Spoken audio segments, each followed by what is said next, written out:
Hi y'all, welcome to my shop. My name is Mike Peace and I'm passionate about wood turning, so I'm here to show you some tools, techniques, tips and projects that help you with your wood turning. If this is something you're interested in, please subscribe and ring the notification bell so you won't miss any of my videos. Today we're going to turn a pencil pot. This is a pretty simple project, and you can make it as simple as you want. You can texture it, you can do different things. It's an end-grain turning project. Today we're going to turn one a little bit fancier. I'm going to turn a Rook pencil pot. Okay, I think you guys have seen me turn enough, round enough between centers on this box, but we're taking this box blank, or this piece of Bradford pear, a little bit over 4 inches long and a little over 3 inches wide. I've turned it, put a tenon on it. If you need to see me rough a blank tenon, watch an earlier video. So let's go ahead and knock out that drive center.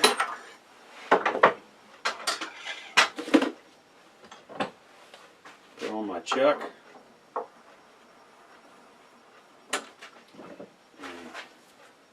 Chuck this up.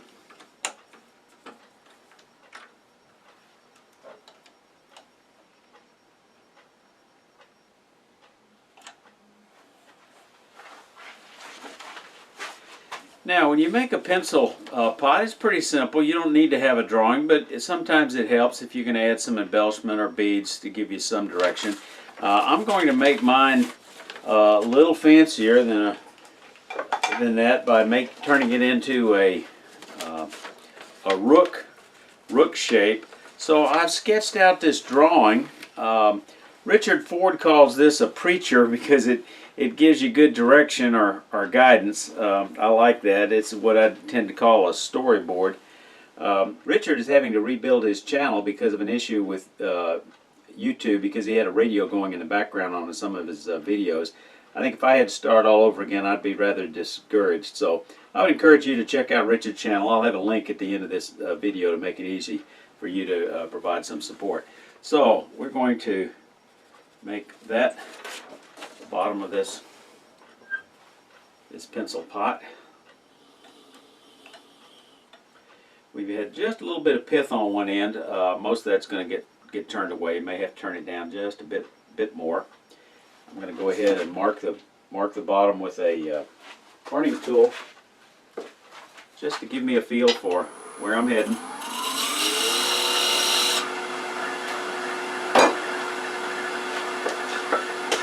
I'll take one more pass with this spindle rough and gouge, just to eliminate any issues with that little bit of crack on the edge.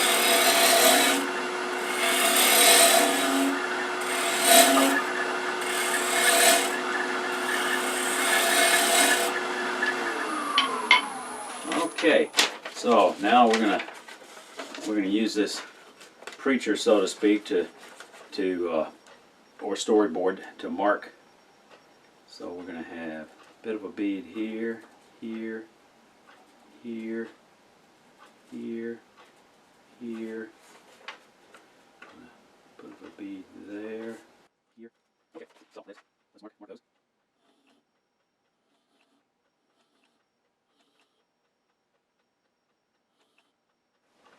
Put it where we're going to cut on center. And I think I'm going to use a thin parting tool to mark those beads just a bit. We're going to come down a little bit on this bead. We're going to come in on that bead. That bead.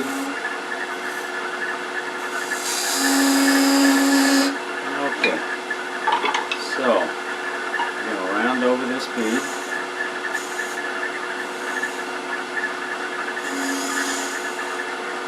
Round over this bead. I think I'm going to come in there with a skew to kind of define make a V-cut between them, make it a little bit easier.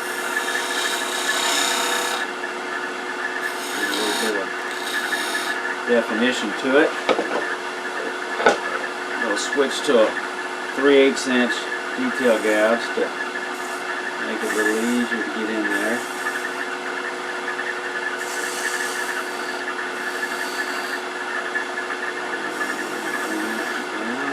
Now we're going to join these two.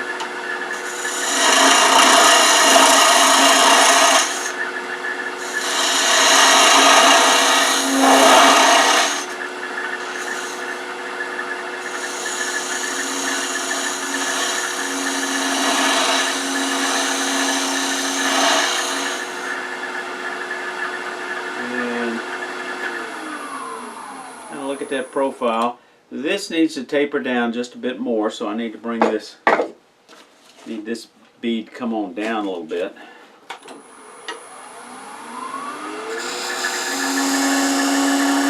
Not much, but I want to have just a little gradual slope from here to a smaller diameter here.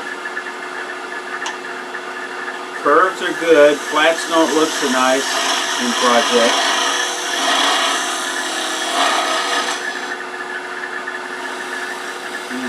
Edge of the skew for kind of shear cut. Now we're going to take this down a little bit more. And switching back to that detail gouge, make it a little easier to get in there.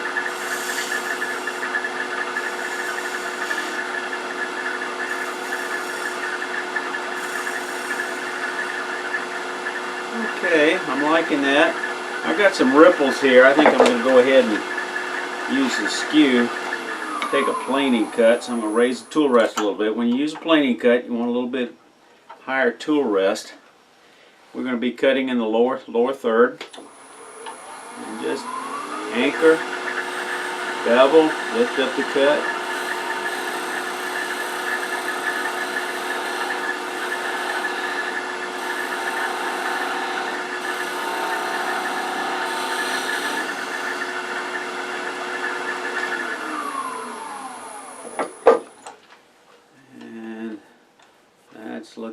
Looking pretty good. We'll come back to sanding this. Now we're going to go to hollowing it out. So let's move some of these. So we've got a hole centered. I think I'm going to still taper in that hole just a little bit. And I'm going to use a tip that somebody suggested using their point tool for that bevel. I usually use the edge of a skew, so we'll just try this. And this works very well.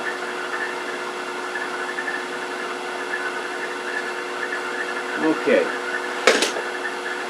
We'll slow this down a little bit. Move the live center out of the way so I don't get Turner's elbow. And I'm going to use this center drill, which you've watched me in my videos, you know I use it a lot. It's a lot easier to do that on some of these projects.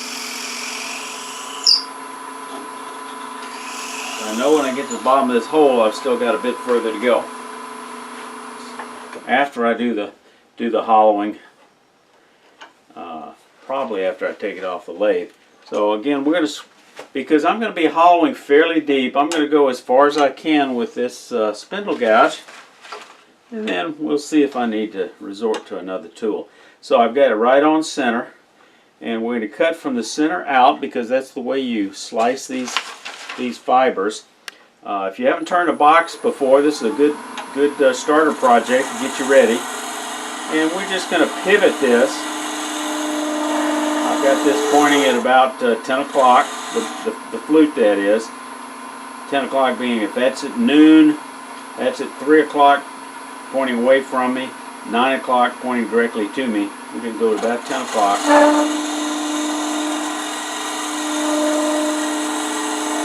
Take small cuts.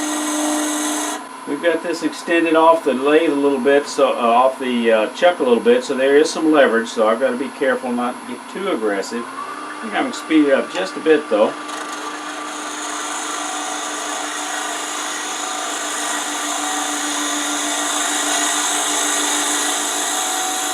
You can see I'm getting nice shavings.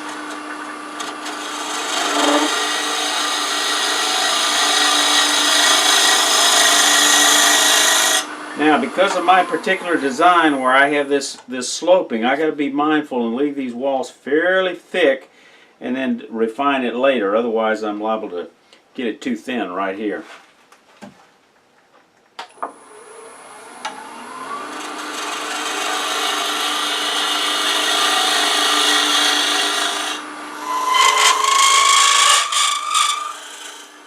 Alright, let's check the progress. Let's use my digital calipers here. Kind of feeling it. It's fairly thick here, and it only goes to right there, so I've got to go a little bit further. 3 inches is about as deep as you can do on hollowing, I found, for me, hollowing with a spindle gouge. Now I've left this rough edge right here. I need to go ahead and clean that up before I go too much further. So I'm just going to do a bit of a scraping cut here.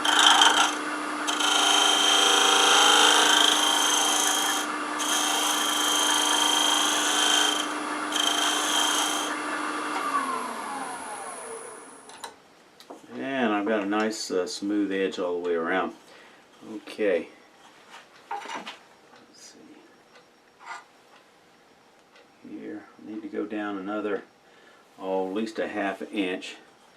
And alright, I'm going to resort to a little bit bigger drill. I usually use this for hollow forms. I don't know why I didn't start with it to begin with. I don't advocate trying to hollow an ingrained box completely with a drill, but I've got to go deeper, so that I've marked it. This will make it easier because it fits in my Morse taper.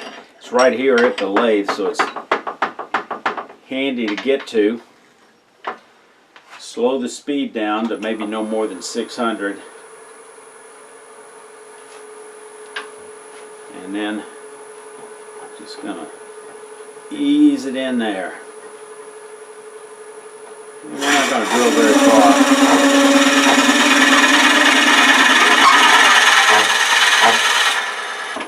And that's all we need to drill. And here's where I store it. I'll show you a little clip of that. It's right here at my lathe.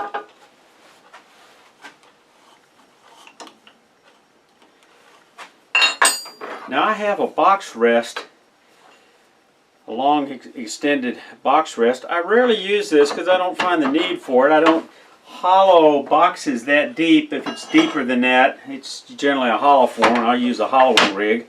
I could have used a hollowing rig for this, but it's more trouble to set it up for something with this big a mouth. I don't need the, I think a hollowing rig would be overkill. But I'm going to set this in here and use it to support a scraper, because it'll give me a nice flat surface. So I've got to lower it enough where it doesn't rub. Here we go. And yet it'll put the cutting edge right slightly above or at center.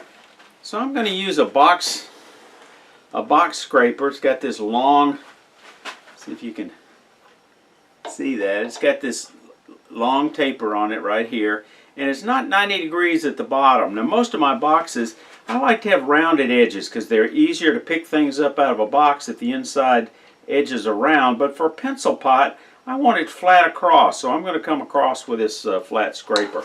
So this gives me a lot of support. So I shouldn't have quite as much chatter. And I'm just going to come down that wall until I get near the bottom. Get the speed up a little bit more, maybe up to about 1,000. And then I'm just going to support this with as an extension of my arm like this.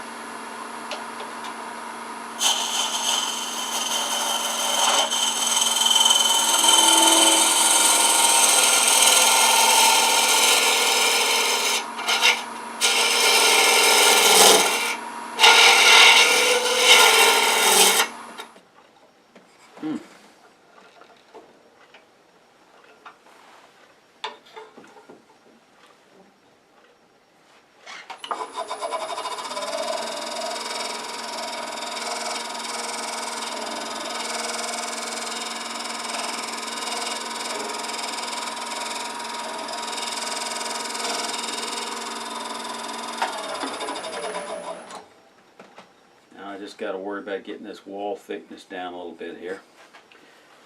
continue using this rounded scraper. I'm going to go ahead and take this, because the burr on these, the edge doesn't last too long, so let me go back to the grinder. Okay, I finally found my center point, and I could lift this up just slightly to get under it and down, across. Lift the handle slightly, down and across, and I've eliminated that. Now I'm going to take one or two passes with this negative rake scraper. That is, it's ground on two sides, and just take a pass up the side. I've got it just about where I want on thickness. I just want to get it smoothed out just a little bit more.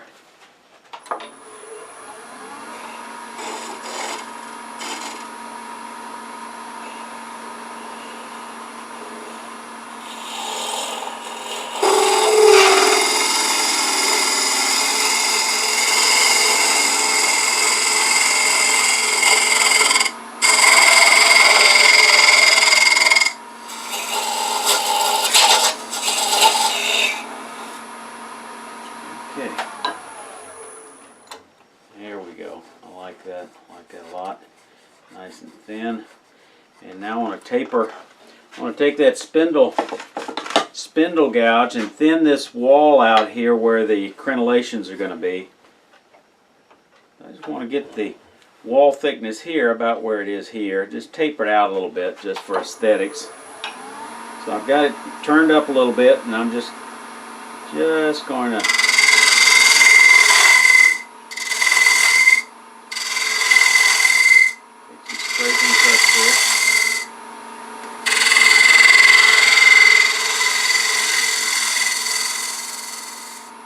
okay. Alright, here's how I'm going to sand that. I've made a series of sanding sticks. It's got some cotton, and it wrapped a piece here, wrapped a piece here. This is getting a little long in the tooth, about 100 grit, but I'm just going to go slow and just get off some of the rough edges here.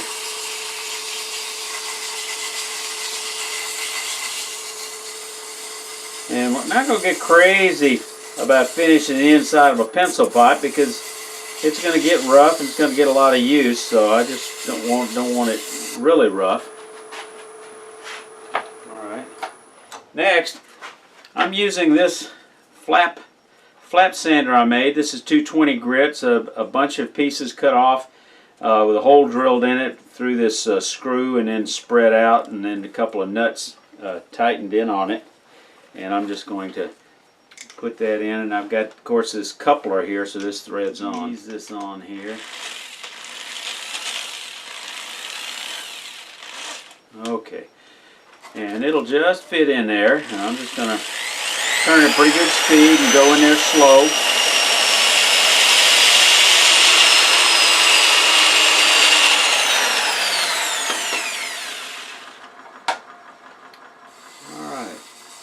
Alright, that's feeling good. That's close enough for what I need. Now I'm going to go ahead and sand the outside with some little sandpaper, and then we'll part it off and figure out how to cut the crenellations.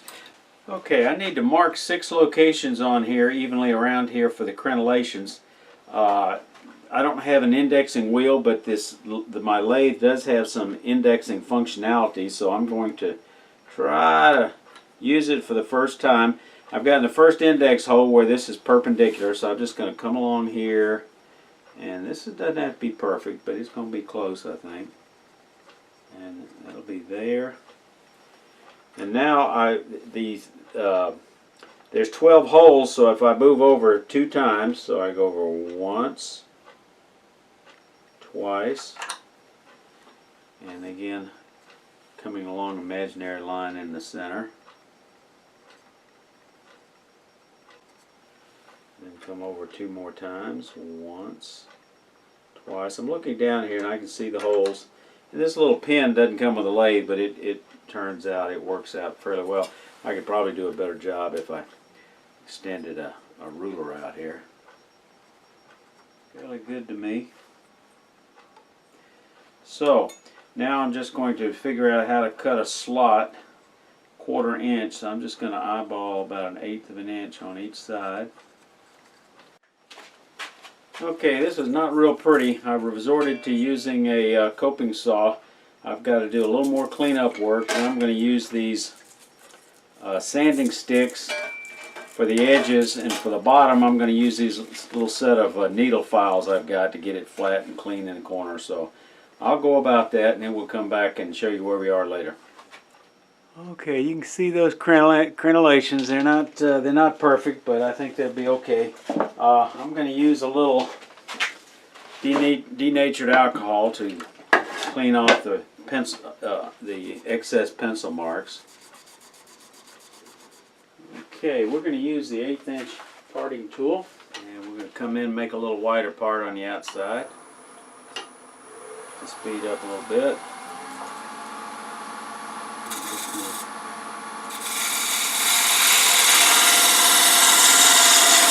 And about every 3/4 of an inch, I'm just going to overlap and start over again.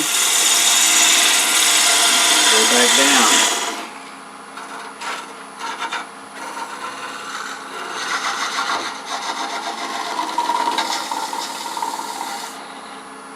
And there we go. Cut off that little bit of a edge with the skew and touch it up a little bit with a little sandpaper. There we go. And there's our pencil pot. I think I'm liking it. Haven't decided whether I'm going to dye it or just put a little antique oil on it. Okay, I decided to finish this in antique oil, and I'm real happy with the looks of it. If this is your first ingrain project, it's a good starter. If you're ready to move on to something a little larger, you might want to consider watching this video on this kitchen caddy. Also, I'd encourage you to support Richard Ford and his channel, so check that out. I do a video tip on every Tuesday and a project or technique video on Friday, so y'all come back here.